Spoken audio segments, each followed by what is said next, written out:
Alô você, é com muita alegria que estamos começando aqui mais um episódio do Arival Cast. Eu sou Arival Dias Casimiro, sou aqui pastor da Igreja Presbiteriana de Pinheiros, estou aqui com essa turma do bem aqui hoje, né? Toda a equipe técnica, a Fernanda, e o nosso convidado especial, o nosso querido Ademar de Campos. Por favor, faça a sua inscrição aí no YouTube, no Spotify, ative as notificações.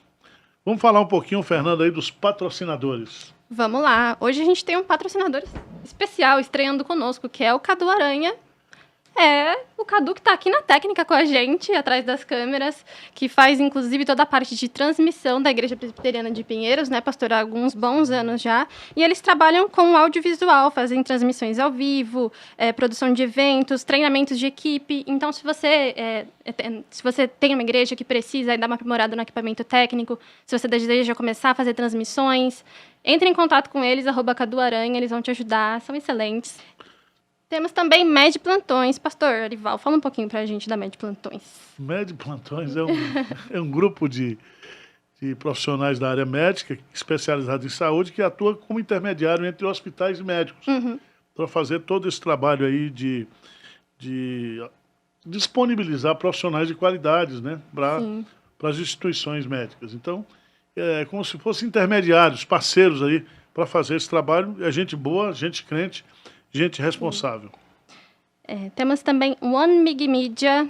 One Big Media cuida do nosso canal aqui do YouTube, canal do pastor, canal da igreja, de outras igrejas, outros criadores de conteúdo, pessoas influentes. E eles te ajudam eles te dão todo o suporte dessa parte de criação de conteúdo, te dão estratégias, dicas, tem reuniões para alinhamento. Então, eles fazem todo esse trabalho. Se você é criador de conteúdo, quer produzir mais conteúdo, aí tem uma participação mais forte aí nas redes sociais, através do YouTube, eles podem te ajudar.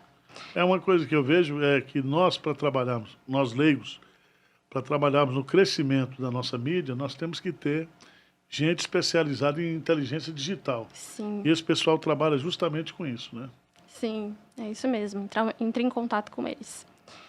Por último, Porte Contábil, a empresa que tem dado todo o suporte para a gente aqui no podcast. É um escritório de contabilidade, consultoria empresarial. Eles resolvem toda a parte burocrática da sua empresa. Se você quer abrir uma empresa, se você já tem uma empresa e precisa de um escritório de contabilidade, entre em contato com eles. Tá bom, vamos para o mais importante. Quero apresentar aqui o nosso querido pastor Ademar de Campos. Ele é uma pessoa já com um ministério comprovado, né, na Comunidade da Paz, né? Da Graça, lá do nosso querido pastor Bezerra. Ele tem uma vida ministerial, muito bem casado, avô de 5 netos. Eu vi o testemunho da esposa dele, Aurora, né? A Aurora da sua vida, né? Aurora. É interessante porque ele faz parte de uma geração de ouro que Deus levantou aqui no Brasil. O seu primeiro disco, né, como se chamava na época, o LP, foi lançado na década de 80. Ele é um dos compositores e cantores mais conhecidos do Brasil. Já são quase 1000 canções lançadas.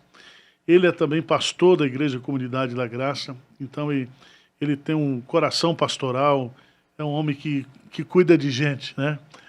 Eu gosto sempre de dizer, e de gente tóxica, porque às vezes chega alguém e diz, pastor, o senhor precisa, né, se afastar das pessoas tóxicas. Mas eu sou tóxico, só chega gente tóxica aqui.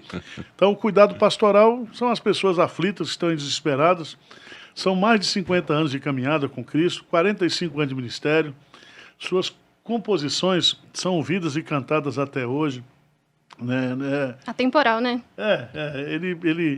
E é tão interessante que a gente canta e não cansa de cantar, né? Não enjoa. Não enjoa. Sim, eu tava falando que eu sou da geração que já nasceu da barriga da mãe cantando Ademar de Campos. Já cantava na barriga da mãe. Sim, nasci em berço cristão, então a gente já aprendia. Ele é esposo da Aurora, pai do Rodrigo, da Mari, da Ju, avô de 5 netos, né? Agora, pastor, vamos começar aqui na nossa pauta. Fala um pouquinho da história do Ademar, pelo próprio Ademar, infância, conversão, início de carreira. Como é que foi isso aí? Eu sou filho de Washington Campos, meu pai era um policial aqui na cidade de São Paulo. Sou nascido em São Paulo, sou paulistano. E meu pai se tornou muito conhecido no meio policial por causa do tipo de atividade que ele desenvolvia, assim, mais agressivamente, no sentido de ser proativo, né? Sei. E ele ganhou muito respeito entre os policiais e também os bandidos. Naquela época, os bandidos Temia o policial, né? eles temiam. Hoje em dia, infelizmente, né? É, E então, eu sou filho do Seu Campinho, era o apelido dele. sei, E meu pai, ele era assim, muito regrado conosco em casa, 5 filhos, né? sei. Ele queria que os filhos estudassem, ele nos tratava muito bem, tinha que estar sempre arrumadinho, então Sei. ele gostava de fazer festa e ter momento de discurso. Meu pai era orador, assim. Sim, sim, sim. Então ele deixou marcas, né? Sei. E ele veio a óbito muito cedo, né? Com 41 anos, muito jovem. E a gente ficou órfão de pai. Minha mãe ficou viúva com 39 anos e assumiu os 5 filhos. E nesse ínterim ela acabou tendo um encontro com Jesus através de um culto doméstico. A importância da gente abrir a casa da gente para levar pessoas a Cristo. A Dona Diná era essa pessoa da igreja metodista que abria a casa dela semanalmente. Sei. E numa dessas minha mãe foi ali, ela teve um encontro com Jesus. Aí 3 anos depois ela levou 5 filhos a Cristo. E hoje nós somos 4 gerações de cristãos. São 5 pastores na família.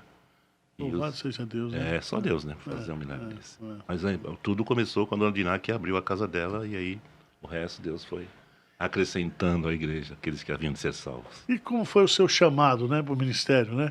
Então, Porque sempre tem, você devia ter alguns projetos pessoais de vida, né? Gostar de muita coisa, mas aí Deus teve um encontro pessoal com você e disse, Ademar, vem cá, eu quero que você me sirva aqui nessa área. Como foi isso aí? na idade de 14 anos, quando meu pai faleceu, logo em seguida, 4 anos depois, minha mãe se converteu. E mais 3 anos depois, ela me deu assim um ultimato. Olha, eu fiz a sua inscrição no acampamento dos jovens da igreja e você vai. Eu falei, opa, manda quem pode. Olha só.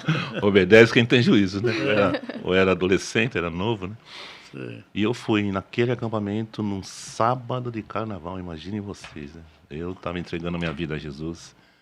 Foi o encontro mais maravilhoso da minha vida, inesquecível. Eu tenho a imagem viva. Isso foi em 1974, né? 49 anos atrás. Sei.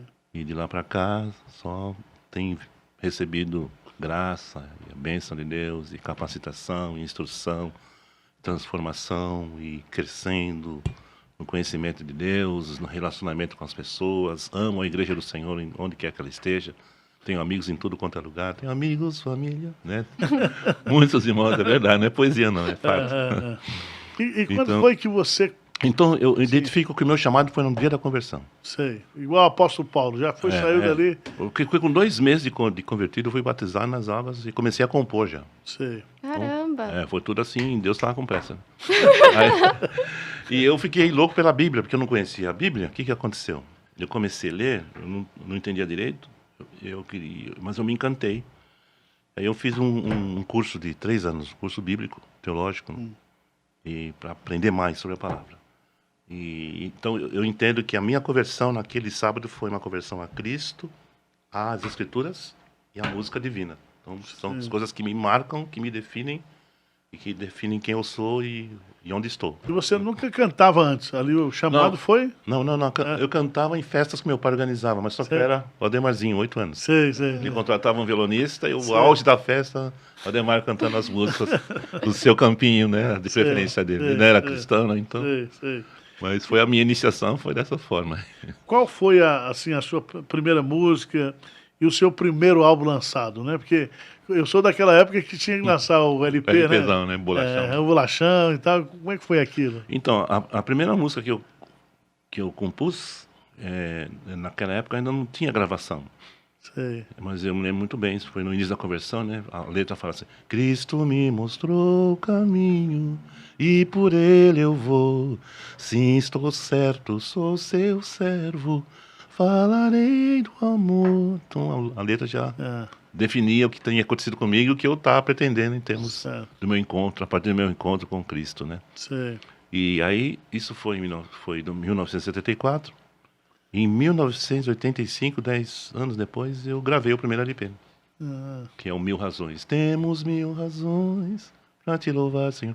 E nesse LP também tem a música Vitória. A vitória é daquele que contempla. Você gravou essa com o Bomilca, não, né? Não, foi a sua. Então, eu gravei em 85, Ah, né, quando eu compus. sei. E depois, em 2007, que eu gravei com o Bomilca. sei. Vários anos depois. E muita gente canta as suas músicas também. Canto. Você é um cara muito cantado, né?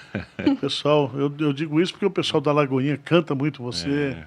Você é um cara muito querido no ambiente com os colegas, né? E admirado e respeitado, etc. Amém. Agora, uma pergunta acho que todo mundo queria fazer, né? Uhum. Porque hoje, às vezes, o cara tem que gravar, porque ele tem que apresentar um CD, ele tem um contrato com a editora. Mas como é que Deus produz composição no seu coração? Então, na época que eu comecei, não tinha a estrutura que existe hoje. Principalmente a mídia, que era restrita aos LPs, depois vieram os cassetes, depois... Certo. Então era tudo assim muito primário, tudo muito simples, né?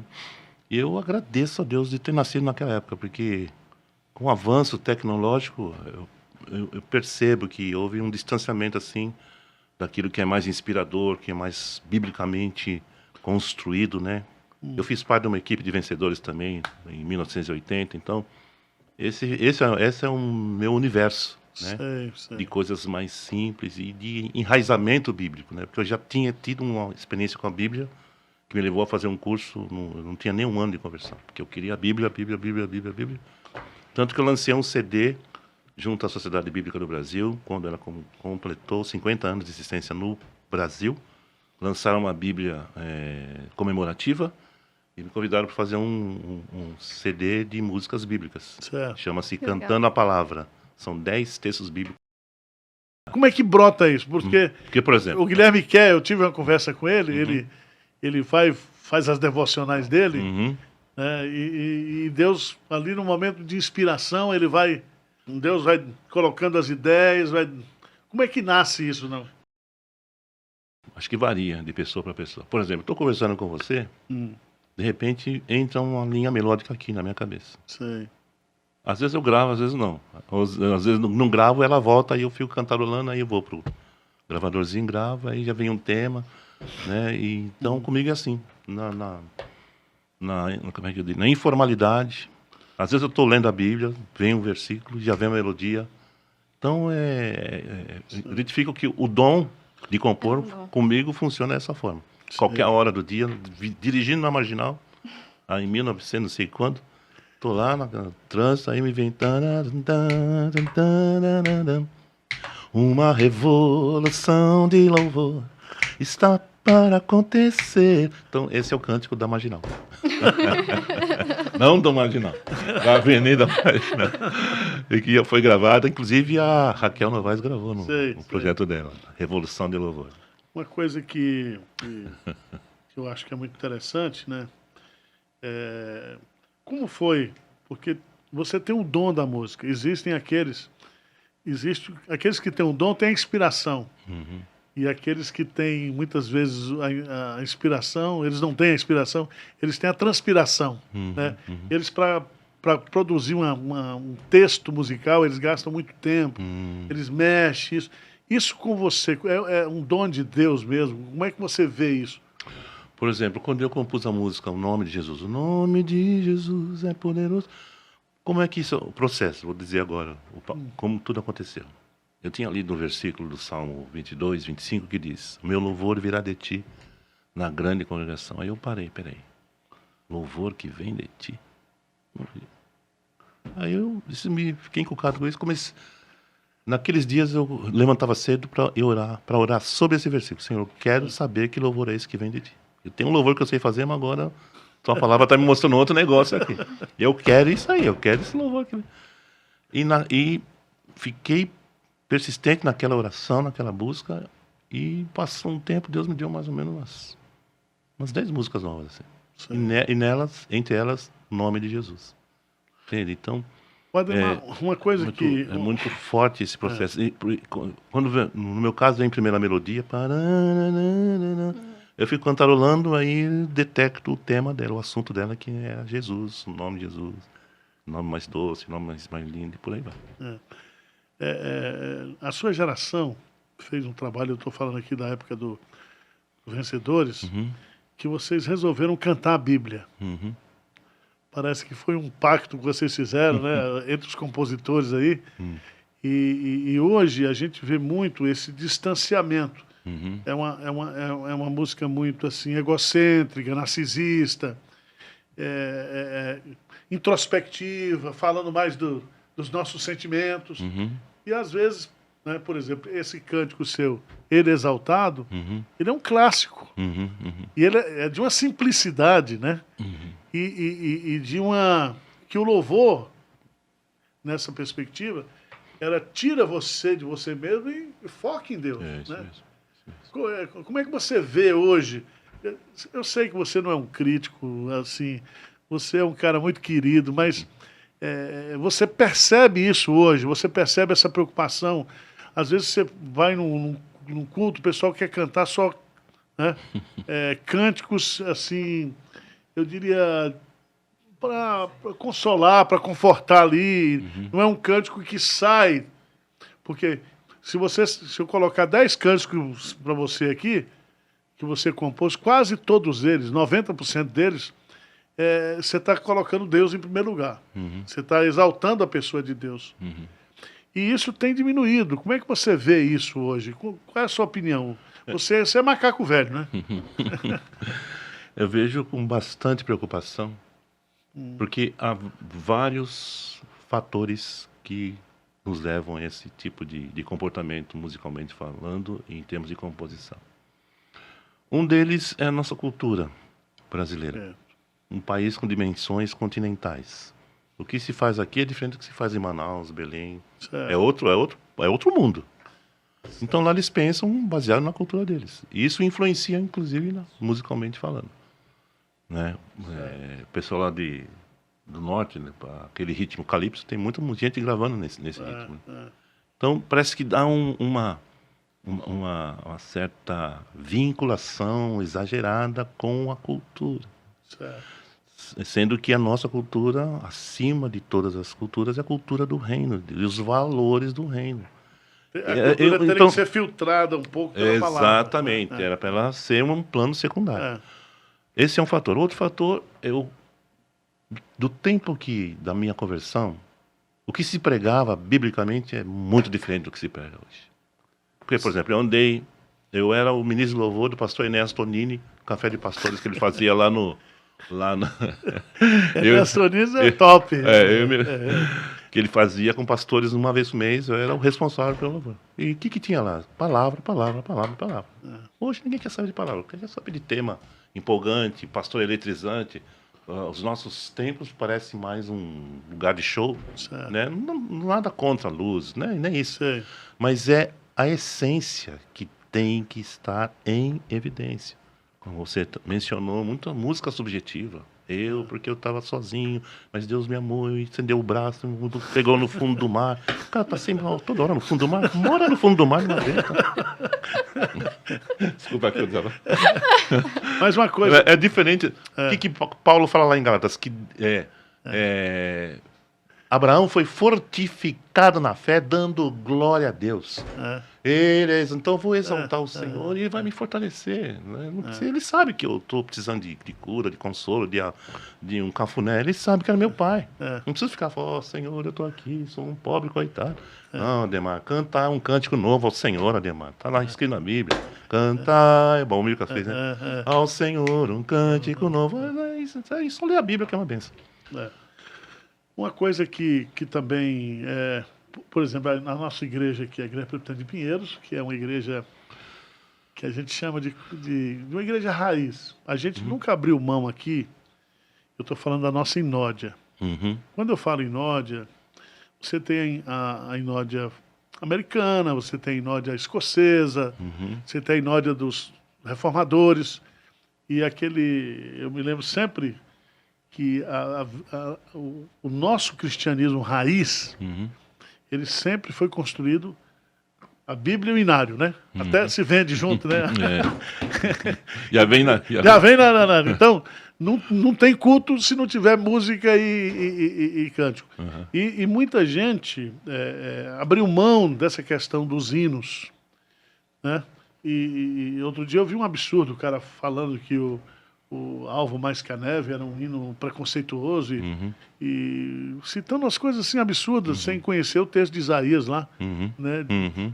Então, coisas assim muito absurdas. Como é que você vê? Porque a gente consegue aqui na Igreja de Pinheiros, estou falando aqui uma experiência nossa, Uhum. nós temos orquestra, nós temos banda, nós tivemos agora um evento para jovens lá no Mackenzie, com 4 bandas cantando músicas cristocêntricas, Amém. contemporâneas, né? Mas, ao mesmo tempo, a gente não abre mão de cantar a Maravilhosa Graça, Uhum. a gente não abre mão de cantar Rude Cruz, entendeu? São coisas que estão na nossa, na inódia cristã. Como é que você vê isso? Você que transita, porque você é um cara... quer dizer, você é igual o Hernandes. Você vai ter a igreja apostólica, chama ele. A igreja do Sapatinho de Fogo, chama ele. Ele vai em tudo. Você vai lá, entra, canta, prega e vai embora. Você não é cara de confusão. Mas você tem o seu aspecto crítico, essa avaliação que você faz. Como é que você vê isso? Então, como eu disse, eu agradeço a Deus pela época que eu nasci em Certo. Cristo, porque naquela época se cantavam hinos e eu fazia parte do coral da igreja, né? Santo, Santo, Santo. Oh, que coisa linda! O que se perde em não cantar e não conhecer os hinos é conteúdo bíblico. Isso. Já refugia. Como é que esse cara compôs Vencendo Vem Jesus? Pega cada estrofe, analisa cada uma delas. Aquilo é Bíblia pura. Então, Nós quem cantamos gosta o que cremos, quem né? gosta de Bíblia se identifica com essas coisas. Certo. Essas coisas, não, essas pérolas maravilhosas. Agora, qual foi, ou qual é, o seu maior desafio na carreira musical? Porque você é um homem crente, respeitado, é um pastor. A gente olha para você, vê você um cara raizão de família, não subiu para a cabeça. Qual é o seu desafio, assim, para você manter o que é o Ademar hoje? Porque tem muita gente que com muito menos já virou um... Como é que você trabalha isso? Sua esposa, sua família? Eu tenho usado bastante o texto do Salmo 19, versículo 12, que Davi fala, né? Quem pode entender os próprios erros, expurga-me dos que me são ocultos. Aí ele segue dizendo, da soberba livra o teu servo, Certo. para que não o domine, então serei sincero e ficarei livre de uma grande transgressão. Qual é a grande transgressão nomeada aí? Soberba. Concupiscência da carne, concupiscência dos olhos, soberba da vida. São os 3 pecados que se manifestaram lá no início e gerou o que deu no que deu. Certo. Sim. E então, uma oração que eu aprendo a fazer com Davi é essa que eu acabei de citar. Senhor, me livra da soberba. Por quê? Porque eu sou humano. Eu sou tentável a qualquer situação. Mas se eu tiver consciência, se eu tiver temor do Senhor, se eu quiser viver para agradar ao meu Deus, eu vou pedir a Ele coisas que Ele sabe que eu preciso. Da presença, do toque dEle, do abraço dEle, do cerco dEle, da proteção dEle, da inspiração dEle. Me perguntaram, nessa viagem que eu fiz aí, mais ou menos parecido com Sim. você está me trazendo. Qual o segredo de você manter nessa linha? Eu falei assim, meu encontro diário com Jesus. Vida devocional, né? Eu não posso. Se eu deixar... o dia que eu não leio a Bíblia, eu fico esquisito. Tá? Então eu corro, dou um jeito, porque ali é o momento de Deus abrir os seus olhos. Né? Até outra coisa, aproveitando quem está nos ouvindo, um conselho para você que está nos ouvindo. Não leia a Bíblia sem orar o Salmo 119, 18. O que diz? Desvenda os meus olhos para que eu veja as maravilhas da tua lei.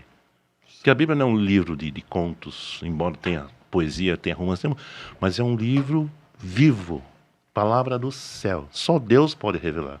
Eu não posso. mas Deus pode. Daí a importância dessa oração sempre que for ler a Bíblia. E falando assim sobre isso, né, fama, como que o senhor percebeu que as suas músicas estavam famosas, que as pessoas conheciam, sabiam cantar? Porque hoje a gente tem as redes sociais, a gente tem streamings, a gente consegue ver números, mas naquela época era diferente, né? Como que foi isso? Tem coisas que você vai entender com o tempo. Porque no momento que está acontecendo, você não está entendendo nada, você não está sabendo nem o que está acontecendo. Nós tínhamos um culto de segunda-feira, não sei se você ouviu falar, do Centro Professorado Paulista, quando eu comecei a gravar ao vivo. Era um lugar neutro, não era uma igreja, mas o Senhor nos levou a fazer trabalho de segunda-feira à noite. E esse trabalho ele durou de 84 a 1997, 13 anos. Sei. Foi lá que eu comecei a gravar ao vivo. Porque havia uma atmosfera, havia um ambiente, pregação da palavra e um louvor forte, né? Sei. Foi lá que eu gravei, ele é o leão da tribo de Judá, o nosso general, foi tudo nesse lugar aí. Então, mas eu não sabia que estava acontecendo um movimento espiritualmente falando. Depois de anos que eu fui saber, ainda bem que eu fui saber depois, senão ia atrapalhar, né? E porque eu encontrava pessoas no shopping, no avião, etc. Eu frequentava o CPP. Não sei, hoje eu sou pastor. Eu falei, meu Deus, quanta coisa que Deus fez. Linda, né? Deus não deixa a gente ficar sabendo o que ele está fazendo. Né? É melhor. Continua assim. Uma coisa também que eu acho que acontecia, nós não temos muito hoje, mas na nossa época, estou com 58, né? Jovem. Jovem, né? Ademais, a gente tinha muitos encontros. Né? Uma vez eu levei um compositor aqui, lá para a Feira de Santana, na Bahia, e ele começou a cantar com uma missão, os teus tabernáculos. Aí todo mundo começou a cantar. Por quê? Porque não havia internet, mas os grandes encontros, aquele que você canta mesmo aí, que você canta com o Bomilca, né? A Vitória. A Vitória, ele era cantado em todos os encontros de jovens no Brasil, no mundo inteiro, você via o pessoal cantando, né? Então, eu creio que era como se fosse um contágio por conta dos eventos que existiam, não era muito por conta das mídias sociais, das redes sociais, etc. Né? Agora, vamos lá. Você tem mais alguma pergunta? Tem pergunta aqui pra caramba para fazer pra então, você. vai ter culto? Vai dar tempo? Gente, vai dar tudo certo. Vai aqui, né? Eu tenho uma dúvida, porque o senhor acompanhou também um processo de mudança de distribuição da música. Né? Então, começou ali com LP, depois veio o CD, não sei se... Cassete. Fita cassete, e hoje a gente tem as músicas em streaming, YouTube, em tudo quanto é lugar, né? Eu queria entender do senhor como que foi isso para você como músico, né? Entender como esse cenário foi mudando, foi assim, tem gente que fala que foi um pouco assustador, porque uma mudança muito diferente, principalmente agora nessa era, né? De como a gente tem acesso às músicas. O que acontece é o seguinte, vão surgindo essas novidades, você tem que correr atrás para se ajustar, se adaptar, senão você fica incomunicável, vira um ermitão no meio dessa selva toda. Então, eu assim, cercado de pessoas que têm conhecimento na área, como o meu cunhado, o Gino, que falou com vocês, ele manja muito, ele me ajuda bastante. Então, a gente foi migrando assim, buscando informações, ele fazendo cursos. Então, é bom ter alguém ao nosso lado que conheça desse ambiente, desse terreno, para nos dar essa assessoria, essa orientação, e está sendo bom. Uma coisa também, você tem um lado, uma veia também de escritor, você, por conta da sua influência, por conta dos cursos que você ofereceu, você escreveu alguns livros. Sim, 4 livros. Certo. Adoração e Avivamento, Adoração e Estilo de Vida, O Poder da Música a Serviço da Adoração, e O que a Igreja Deve Cantar, uma interrogação. Sei. Esses livros estão hoje disponíveis no mercado. Então, eles não deu tempo de transformar em e-book, livro, leitura virtual, né? Mas nós estamos trabalhando nesse sentido. Tá. E antes era o papel mesmo, né? Legal. Tá bom. Vamos tocar uma música? Vamos lá. Qual que você quer tocar? Quer escolher, pastor? Não, ele aí é o chefe. É. Né? Mas eu posso cantar uma com vocês. Sugerir? Eu tinha um preconceito com a música dele, até eu não entender, né? Que era...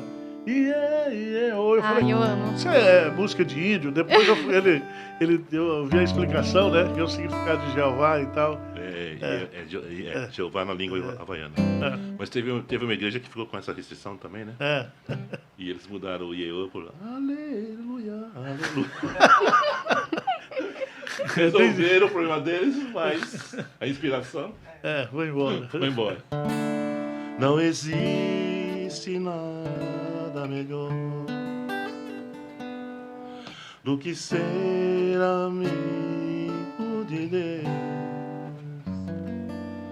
caminhar seguro na luz, desfrutar do seu amor,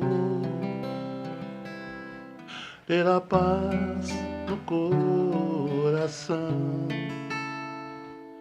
viver sempre em comunhão e assim perceber a grandeza do poder de Jesus, meu bom pastor.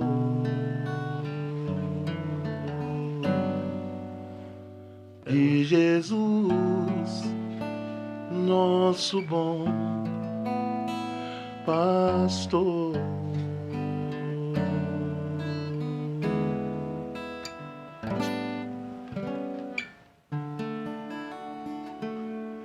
Mas toca a que você mais gosta. E são umas mil que eu gosto. Mas eu sei que tem uma que sempre é aquela, né, que o pessoal pede muito, que mexe com você. O pessoal pede muito. Queremos o teu nome engrandecer. Isso virou um clássico, né? E agradecer-te por tua obra em nossa vida. Confiamos em teu infinito amor, pois só tu és o Deus eterno sobre toda a terra e céu.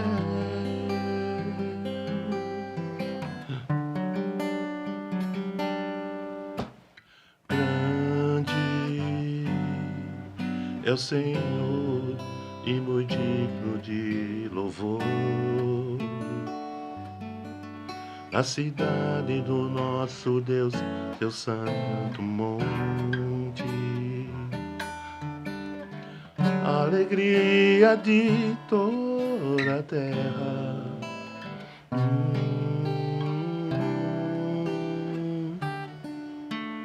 Grande é o Senhor em quem nós temos a vitória e nos ajuda contra o inimigo. Por isso diante dele nos prostramos,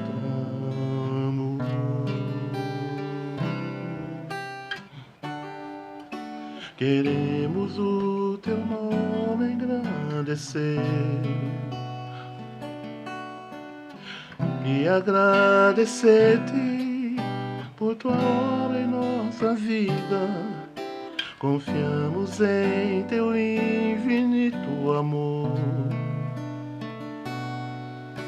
pois só tu és o Deus eterno sobre toda a terra e céu.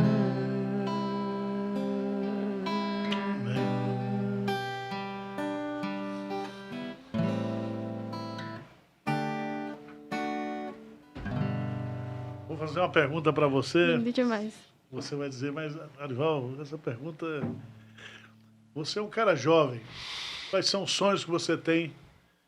Porque a Bíblia fala que os velhos sonharão juntos. Você está com 5 netos. O que você pensa nessa longevidade que Deus vai lhe dar? Tem lhe dado com muita saúde, né? Qual é o legado que você pensa em deixar? O que você pensa para as novas gerações, porque hoje o grande desafio nosso são as novas gerações. É verdade. Quando você chega nessa fase da vida, eu completei 70 anos, né, em dezembro, a tendência é olhar para trás, para ver o que ficou. E aí o que não está muito bem ajustado, que não ficou muito legal, você tenta compensar daqui para frente. Mas eu tenho assim uma gratidão imensa para com Deus, em função daquilo que vocês mencionaram em relação à minha família. Porque nossos três... A gente passou por uma experiência da perda da Raquel. Uma filha que nasceu e veio a óbito. E ali eu já era pastor, né? Ninguém vai no hospital para ganhar neném e sai de mãos vazias, né? Foi uma experiência difícil. Mas o Senhor nos deu uma promessa no profeta Isaías, né? Que não haveria criança de poucos dias na Jerusalém, né? Faço novas todas as coisas. A gente se agarrou a essa palavra e tentamos a gravidez novamente. Aí nasceu Rodrigo, Mariana e Juliana. E os 3 são casados e 5 netos. Então, a gente viu assim uma mudança de situação, de um quadro. Até porque o médico que nos assistia, ele desenganou. Falou, não tentem gravidez, isso pode acontecer de novo. Nós ficamos assim, de mãos atadas. Então, não vou tentar. Não queria passar por aquilo de novo. Até que nós oramos e pedimos, Senhor, nos dê uma palavra. E o Senhor nos deu essa palavra de Isaías. Aí o milagre aconteceu. Então, o meu sonho é ver minha família, meus descendentes, todos ligados com o Senhor. E graças a Deus, meus 3 filhos são, os 2 genros também são, minha nora também são, e as crianças estão seguindo o exemplo dos pais. Né? E eu uso isso como um laboratório na minha casa para acessar outros que não são da minha família. Principalmente da geração mais nova, como assim. Né? Então, como eu tenho esse acesso, inclusive por causa dos pais, então eu consigo conversar na linguagem deles, seja por música, seja por louvor, e Deus tem feito isso, eu tenho podido ser uma ferramenta, digamos, né? Auxiliar aos pais desses moços e moças. Alguns até fiz o casamento, tudo. Então, isso me alegra muito. Meu desejo é continuar nessa conexão geracional. Você pode ter certeza que a nossa igreja agora vai chamá-lo muito, nós vamos fazer uns encontros malucos, beleza, aí, para alcançar as novas gerações. Porque eu acho que o Evangelho, nós precisamos passar o Evangelho. O Evangelho na sua simplicidade, na sua pureza, né? E não tem... Eu sempre digo, né? Você não terceiriza isso, né? Os pais passam para os filhos passam para os netos. Esse é o modelo bíblico. A fé começa em casa. Isso mesmo. Né? E a gente tem visto que não são os modelos de igreja que seguram as novas gerações. Né? É verdade. Nós temos esse grande desafio aí. Amém. Uma pergunta que todos iriam fazer, né? Porque perguntaram às vezes para um pastor muito famoso lá no Rio de Janeiro, né? Mas ele era muito crente, pastor avivado, presbiteriano, e perguntaram, pastor, o senhor ganha bem, né? O senhor ganha bem, o senhor está rico como pastor? Ele disse, meu irmão, eu ganho o suficiente para viver sacrificialmente. Porque existe aquela ideia, e eu estou colocando isso a partir do meu exemplo, eu sou pastor aqui no Alto de Pinheiros, né? Uma igreja com 4 mil membros, e as pessoas acham sempre que há uma relação entre ser pastor numa igreja grande e ser rico. E eu vejo que se minha esposa não trabalhar fora também, e a gente juntar e economizar, criamos os filhos todos também uma vida de trabalho, do ponto de vista você, nessa carreira artística sua, pastoral, qual o recado que você tem para essas novas gerações? Porque as pessoas hoje elas querem um sucesso muito rápido, aperta o botão. Elas querem pular, queimar etapas, né? E às vezes acabam fazendo negociações que prejudicam o caráter, a reputação. O seu exemplo, né? Você eu vi a sua família, eu assisti um projeto, sua família linda, você vê que não adianta você ter tudo e não ter uma família como você tem, como você está dando testemunho aí. A Bíblia fala, o Davi diz claramente lá, jamais viu um justo desamparado e a sua descendência mendigar o pão. Nós não estamos no ministério, nem fazendo a obra de Deus por causa de dinheiro. Qual é o recado que você tem? Porque isso é uma coisa muito triste hoje, né? As pessoas às vezes dizem, pastor Arival, só pode vir pregar aqui na minha igreja? Quanto é que o senhor cobra? Qual é o cachê de um cantor? Isso é uma coisa que você deve ser abordado e constrangido muitas vezes nessa área. Qual o recado que você tem que dar para a gente aí? Seu testemunho. A base do meu posicionamento é aquilo que eu falei do Salmo 119, 18. Eu preciso conhecer a Bíblia. Infelizmente, essa geração de hoje é muito superficial. Que faltou pais, faltou pastores e profetas, PPP. Porque eu não posso... Eu, como pai, eu tenho a responsabilidade de semear no coração dos meus filhos o legado de Cristo. Não é na escola dominical, nem no colégio evangélico. Certo. É na minha casa. A melhor escola bíblica, a melhor escola de adoração que eu conheço é a minha casa. Meus filhos cresceram vendo isso. Pegando o pai, tocando, chorando na presença de Deus. Eles cresceram e os amigos vieram juntos. Então, o grande problema, pastor, é falta de foco. Foco todo mundo tem. O meu foco é o meu chamado para as Índias. Tá bom, Deus abençoe. Mas, biblicamente, o meu chamado, sabe qual é? 2 Coríntios 3,18. Todos nós, com a cara descoberta, refletindo como um espelho a glória do Senhor, somos transformados de glória em glória. Certo. Meu chamado é ser reflexo da glória de Deus. Então, esse é o meu foco. Eu estou nesse mundo, casado, pai, avô, pastor, ministro, cantor, para ser reflexo da glória de Deus. Ninguém me convence do contrário. Aí, se você parar de tocar, eu vou continuar crendo nisso. Esse é a minha razão, é o meu projeto de vida. Certo. Então, se a gente não ensina, e em parte também, porque não adianta só. Você sabe disso, né? As pessoas estão te vendo. Então, estão querendo ver como é que Deus é glorificado na sua vida. Certo. Pequenas coisas e grandes coisas. Certo. Então, não é só na música, né? Eu sobreviveria sem música.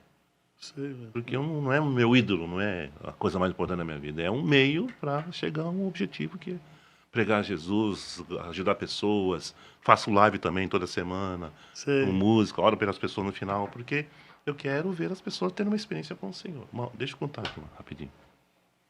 Teve uma semana no ano passado, em outubro, que morreu uma pessoa lá do pessoal do Nici, né, do que faz o teatro. Uma missionária. Ela veio para São Paulo para ter um bebê, estava grávida, 37 anos. A criança nasceu no sábado, na quarta ela veio a óbito. Porque eu já tinha feito uma bariátrica, que necrosou um órgão lá, complicou tudo. E aí aquilo trouxe uma depressão, uma tristeza profunda no pessoal da liderança, porque ela era antiga, ela era uma das fundadoras. E naquele dia eu tinha live para fazer, eu falei, eu não vou fazer. Estou triste e estou cansado. Aí, pastor, eu ouvi uma voz dentro de mim. Uma alma vale mais que o mundo inteiro. E eu conheci a voz, né? Falei, tá bom, desculpa aí. Calma, tá brincando também. Fui pra live e abri a boca lá. Falei, gente, eu tô triste hoje, porque aconteceu isso, mas eu estou aqui porque o Senhor falou isso no meu coração, papá. Aí eu orei, cantei e abençoei. No dia seguinte eu viajei para Cascavel, Paraná, tinha uma agenda lá. Sim. No sábado à tarde, na igreja de Lagoinha de Cascavel. Sim. Ministrei palavra, ministrei louvor. No final, o pessoal, pode tirar uma foto? Pode. Aí veio uma moça, posso tirar uma foto? Pode. Mas também queria falar com você. Tá bom. Tirou a foto. Falei, pois não, o que você quer falar? Ela falou, oi, eu assisti sua live ontem, ela começou. E você disse isso, repetiu tudo que eu falei. Sim. Que você estava triste, né? E que Deus falou no seu coração, uma alma vale. Então, eu queria dizer para você que eu sou essa alma, porque eu estava desviada dos caminhos do Senhor e eu vim aqui para falar com você sobre isso. Nossa. É desse jeito. É desse jeito. E se eu não fizesse a live? E eu estava triste. Deus quer lá saber da minha tristeza, Ele quer que... Quer dizer, Ele quer saber, sim, né? O Pai. Mas isso não pode me bloquear no sentido de ser servo dEle. Certo. E fazer a obra dEle para a glória dEle. Então, nunca mais vou deixar de fazer live depois desse peteleco do céu, né? Então, tem alguma pergunta, Fernando, para encerrar? Temos perguntas rápidas. Jogo rápido, assim. Se deixasse, a gente ficava aqui mais tempo. Pelo menos por mim, acho que o pastor Arival também. Acho que tem vários assuntos que a gente poderia conversar, mas vamos lá. uma música de outro compositor que o pastor gosta muito. Ah, são vários compositores. Azaf, Guilherme Kerr, Jorge Camargo, Nelson Bomilcar, por aí vai. Tem uma lista. Tem uma lista. Por exemplo, vamos lembrar mais aqui. O Rei da Glória, o Rei dos Reis, Guilherme e companhia. Né? Bíblica, né? Eu gosto de coisa bíblica. Uma música sua que não é uma das mais conhecidas, mas que o pastor tem um apego nela. Eu não podia imaginar o amor de Deus por mim. Não é congregacional, mas tem um negócio aqui assim. Uma conexão aqui. Particular aqui. E se o pastor pudesse escolher apenas uma música das suas composições, a favorita, assim. Eu não sei se tem uma em especial, tem algum... Bem Supremo, que é a música da família, baseada na história da filha que perdemos e o Senhor Linda. baseada na história de Jó. Te conhecia com o ouvido dos meus ouvidos, mas agora os meus olhos te veem. Antes eu te conhecia, essa música. Ai, não posso cantar, eu esqueço, gente. Vai todo mundo sair daqui do vídeo. Eu queria que você, então, pastorzão, como é que você pode ser achado nas redes sociais? Instagram. Certo. Minha filha fala, não é Instagram, é Instagram. Desculpa. Qual que é o arroba? @Ademar de Campos. Isso aí. E no Facebook também, Ademar de Campos, e no YouTube também, Ademar de Campos Oficial. Você tem algum recado para deixar aí para a turma? Meu recado é o seguinte: Jesus Cristo será sempre a minha canção. Amém. E a Amém. sua também, que está nos ouvindo aqui. Amém. Tá bom. Jesus, a alegria dos homens. Muito obrigado por esse tempo aqui. Nós vamos agora para o culto agora. Dá tempo ainda? Dá tempo. Tá, estamos no horário. Tomar o café ali, você, Tá bom. comer aquela comida que o profeta comeu para correr 40 quilômetros, né? E Tá vamos certo. louvar o Senhor, tá bom? Amém. Muito obrigado pelo convite, por Obrigado estar a aqui, vocês. ter aceito o convite. Muito obrigado a todos aqui. E que a gente continue aí no Arivalcast com pessoas que têm muito a nos ensinar, testemunho de vida cristã. Tá bom? Glória a Deus. Um grande abraço, glória a Deus.